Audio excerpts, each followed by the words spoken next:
mexicana como una imagen local de lo que fue la gran corte de los reyes, ¿no? Pues qué bueno que ahora van a abrir como museo al Palacio Nacional, que en su época fue el Palacio Virreinal, que todavía no tenía el último piso, pero nos va a dar tal vez una idea de cómo son los espacios a los mexicanos allá adentro, y nos podríamos imaginar lo que tú has ahora descrito, ¿no? De este gran espacio con toda esta vida. Era bastante caótico, ¿no? Era mucho más, no era tan ordenado como un conjunto de oficinas, era un espacio social. Muy interesante. Y con el terrible problema, ya en el 18, hay un texto de Bartolacci que habla de las señoras de la corte. Entonces, hay un gran problema aquí, la altitud y los corsés apretados, que hacen que cuando las señoras toman chocolate y estén de ociosas, se vuelvan histéricas.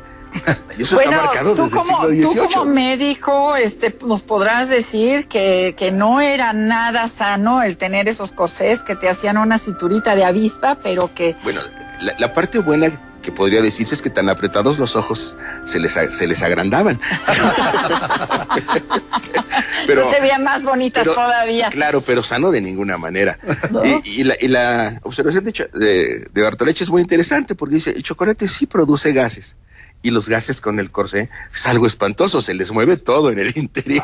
Hablando de chocolate, Gisela, León Pinelo, uno de los grandes juristas españoles, expertos en el derecho indiano, es decir, en este derecho nuevo que se forma en América, que estuvo en el Perú, escribe un tratado sobre las ventajas del chocolate, es decir, esta sociedad preocupada no solamente por los aspectos espirituales, sino por los aspectos, inclusive la dieta, ¿no?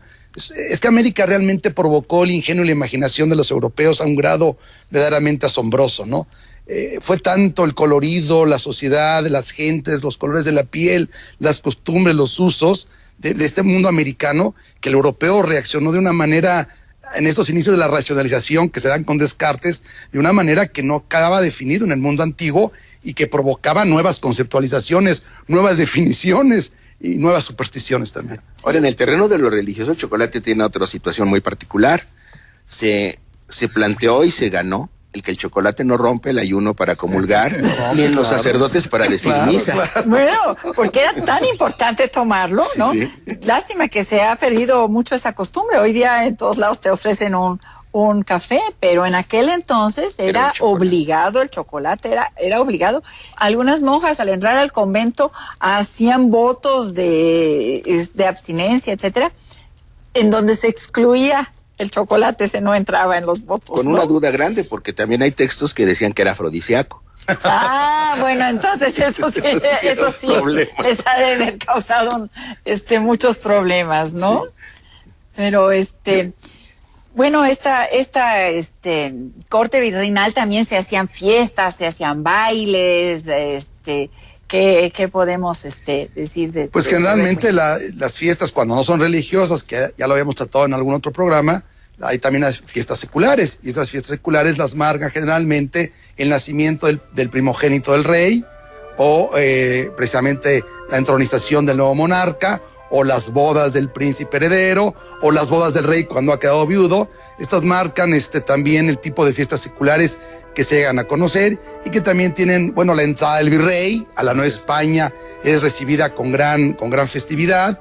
Es decir, hay una fiesta secular y que marca también otras grandes características de la sociedad novohispana, que efectivamente es una sociedad, ya lo veíamos ayer, muy inclinada hacia la muerte, un poco hacia el lamento, pero yo creo que finalmente es una sociedad bastante festiva, se procura muchos goces, ¿no? El del chocolate, el de la fiesta, el del santo patrono, el de la rogativa, en fin, es lo que yo... Y había una gran interacción entre las diferentes capas sociales, ¿no? Vemos, por ejemplo, en las fiestas. Es importante esto, las capas sociales, Gisela, no me gustaría a mí que Felipe nos dijera algo, porque las capas, más que capas sociales, estamos hablando de una sociedad estamental, ¿no? Una sociedad más bien formada en grupos, ¿no? Así es, hay que pensar en una sociedad donde la igualdad ante la ley no existe. Por el contrario, se habría considerado extraño. Se consideraba, siguiendo una tradición muy antigua que viene ya desde Aristóteles, que las personas son naturalmente desiguales entre sí y que una buena república, un buen orden social, es aquel en el que los prudentes, los sabios, gobiernan los que no lo son.